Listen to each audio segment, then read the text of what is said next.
Ta vrbecká dědina vysoko postavená, do daleka, do široka, nad krajem vyčnívá. Nádherná krajina, dobří lidé a zapálenost pro tradice. A nejenom to spojuje dvě malebné vesnice usazené na jižní hranici dvou sousedních zemí, Česka a Slovenska. Mají dokonce podobná jména, Vrbice a Vrbouce. Kdysi byly součástí jednoho státu a přestože je dnes rozděluje státní hranice, našli k sobě cestu.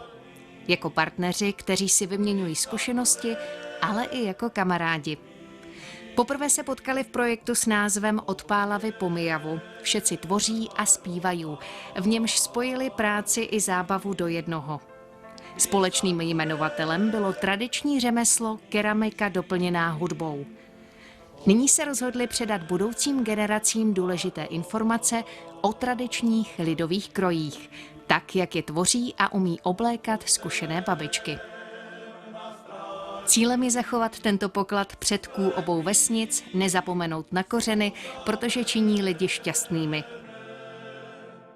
Se sklenkou pravé slovenské slivovice si na to přiťukli starostové obou vesnic. A jak jinak než v tradičním lidovém kroji v pravé selské světnici v muzeu na Vrboucoch. Pomyslnou pálenkovou pečetí tak oba starostové, Samuel Redecha a Tomáš Bílek, stvrdili spolupráci na projektu s příhodným názvem Ač každý v jiném kroji, přátelství nás spojí. Za to všecko děkujem. Vážení přátelé obce Vrbovce, vážení přátelé obce Vrbice, dovolte nám, abychom vás přivítali na úvod tohoto DVD, které vzniklo v rámci mikroprojektu Ač každý v jiném kroji, přátelství nás spojí. Priatelia, ja som prednedávnom na otázku, ako dlho sa vlastne naše obce poznajú, odpovedal doslova: mám pocit, že odjak živa, ale priznávame to 2 roky. Myslím, že v tejto odpovedi je vyjadrené to, že napriek tomu, že sa poznáme tak krátko a spolupracujeme tak krátko, už sme toho pomerne veľa stihli. Kroj byl vždy výrazem dané oblasti a způsobu života v nich. Každá obec je svým způsobem krásná, každá obec je svým způsobem jedinečná a kroj to taky dokazuje. Myslím, že sa nám podarili 3 úžasné veci. Zdokumentovať obidva kroje, naučiť mladé dievčatá takýto kroj ušiť a tak ho zachovať pre nasledujúce generácie a posilniť tak opäť naše priateľstvo. Tož, ulej stricu. Veľmi rád.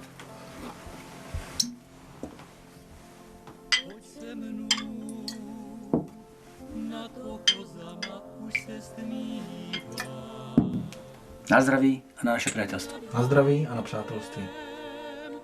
Pomaličku padá stín. Vrbice je vinařskou obcí se zhruba 1100 obyvateli.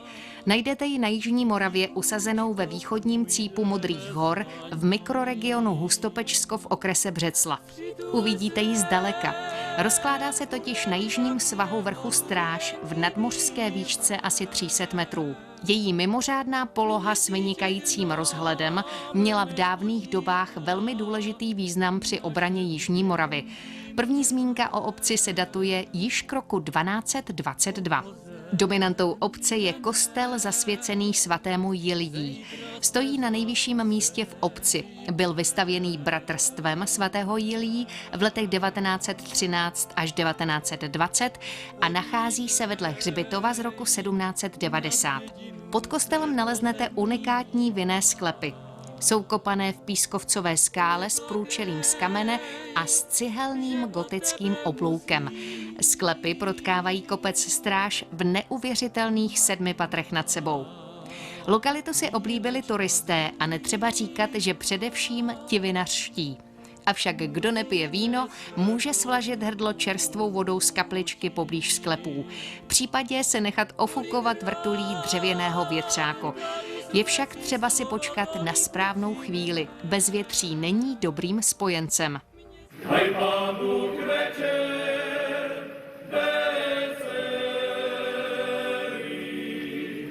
Vrbice byla dokonce ohodnocena titulem Vesnice Jihomoravského kraje roku 2014. Udělení ceny bylo velkou oslavou pro celou vesnici. Poblahopřát přijeli starostové okolních obcí Kobylí, Bořetic, Čejkovic a Velkých Bílovic.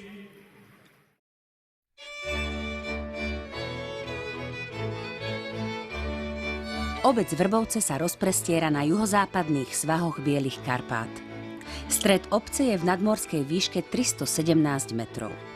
Obec leží medzi 5 vrchmi. Žalostina, Pecková, Ostrý vrch, Vesný vrch a Lipový vrch. Rozpätie nadmorskej výšky je od 218 do 618 metrov. Obec je charakteristická rozsiahlymi kopaničiarskými osadami a usadlosťami, ktorých je v okolí obce okolo 60. Spolu s nimi majú Vrbovce do 1500 obyvateľov. Kopaničiarske osídlenia a malebná architektúra tunajších obydlí zachovala nedotknutý prírodný ráz tejto krajiny. Prvá zmienka o Vrbovciach je z roku 1394. V centrálnej časti obce stojí rímskokatolický kostol, kultúrna národná pamiatka, ktorý bol vybudovaný v roku 1590. Od roku 1672 je majetkom rímskokatolíckej cirkvi. Kostol má starodávny vzhľad a stále v ňom prebiehajú bohoslužby. Evanielický kostol sa nachádza v hornej časti obce. Základy kostola boli položené v roku 1784 a v tom istom roku bol kostol tiež postavený. V priebehu ďalších rokov bola dostavaná väža kostola a nová poschodová škola s 2 učebňami. Zaujímavosťou je železničná stanica z roku 1925, postavená na hranici Českej republiky so Slovenskom.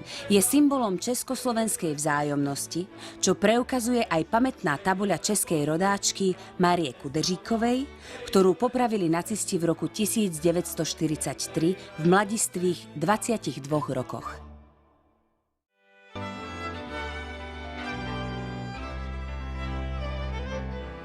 Příprava a výroba krojů tvoří společenský kolorit života ve vesnici, zvláště u starší generace. Pro místní tetičky na Vrbici je vyšívání jedním ze způsobů, jak trávit dlouhé zimní večery a příjemněji se dělá při společném klábosení. Barevnými bavlnkami, přízemi či vlnou malují jehlou specifické ornamenty, neboť každá vesnice či oblast má své typické vzory, které je třeba dodržet. Ať už se jedná o výšivky na košile, kapesníky, kalhoty nebo kordulku. Zkušených vyšívaček je dnes už málo a tak je zvlášť nutné dbát na to, aby umění ruční krojové výšivky nezaniklo a bylo předáváno dál. Takto vyrobené součásti kroje se v rodinách dědí z generace na generaci a uchovávají se jako vzácný poklad. Řetízek, dlouhý sloupek, krátký sloupek a tak stále dokola. Z téhle bílé příze vznikají takzvané pupínkové punčochy pro děvčata.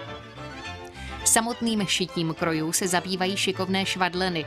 K vytvoření precizního tvaru kroje je však třeba učinit ještě několik úkonů. Důležitým procesem je bezesporu škrobení spodniček a to je hotová alchymie. Suché spodní sukně se namáčí ve škrobové lázni připravené z vody, syrového pšeničného škrobu, boraxu, jaru a modřidla. Sukně zůstávají v roztoku přibližně 5 minut. Poté se ručně vyždímají.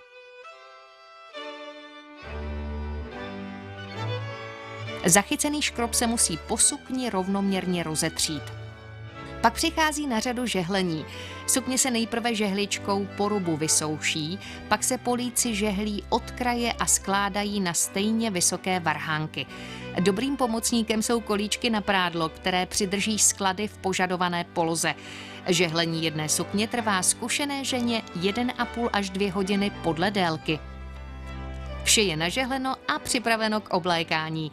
Je však ještě třeba uvázat šátek zvaný turečák. Šátek se přeloží na trojúhelník, vloží se do něj papír, který slouží také jako výstuha.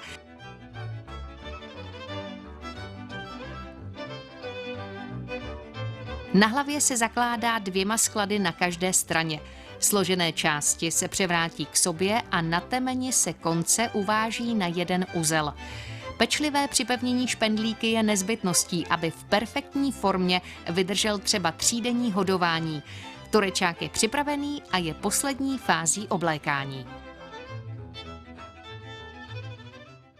V spriateľených slovenských Vrbovciach sme mali možnosť prizerať sa príprave kroja v prostredí tamojšieho múzea a dokonca s historickými nástrojmi. Nažehliť plisovanú sukňu tak, aby sklady lícovali, je bez pochyby kumšt a vyžaduje veľkú trpezlivosť. Pri žehlení fiertocha musia byť sklady rovnaké, aby vyzerali ako plisované. Žehlí sa horúcou žehličkou. Žehlenie rukavcov, čepca i ručníka je zložitejšie.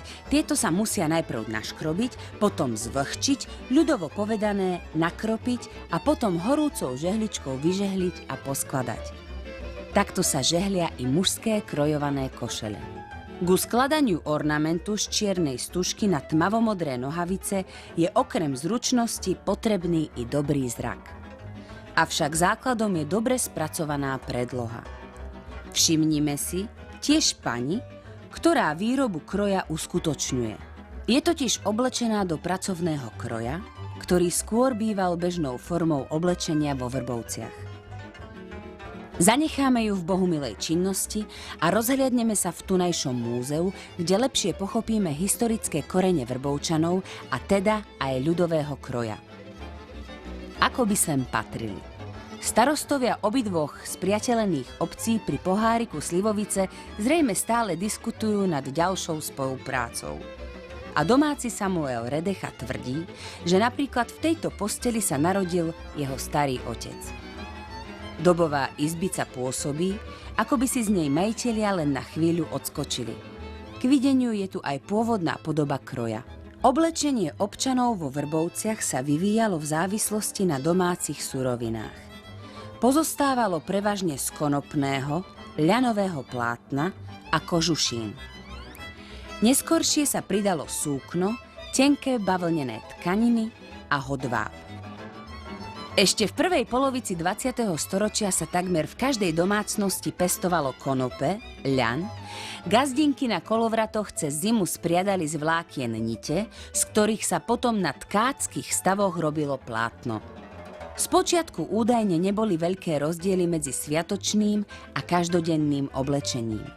Nové veci sa používali do kostola a pri iných sviatočných príležitostiach po obnosení sa používali ako pracovné. Neskôršie sa toto delí na sviatočné. Od svadby až po pohreb a pracovné, vyrábané a šité len na bežné nosenie.